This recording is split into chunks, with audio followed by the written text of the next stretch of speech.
Witam, witam. Pierwszy odcinek odbudowy wózka dla kalek. Nie no, świruję. Akurat taka malutka przerwa od osy, bo słuchajcie, ten wózek przeżył 3 remonty motocykli. Już powietrze spierdala z niego. No tutaj od jajec się przepotężnie wytarło. No niestety takie geny. Bieżnika praktycznie nie ma, miejscami jest po prostu wyrwany żywcem.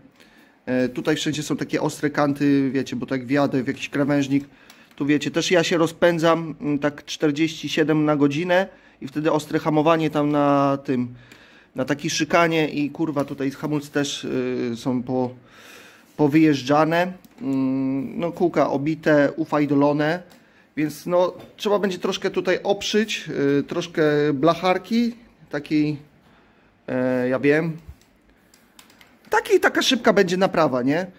Więc no łożyska wymienimy, nowe dętki, wiecie, takie te bezdętkowe, takie tutaj wstawimy z karbonu i powinno być luks, nie? No to się bierzemy do roboty.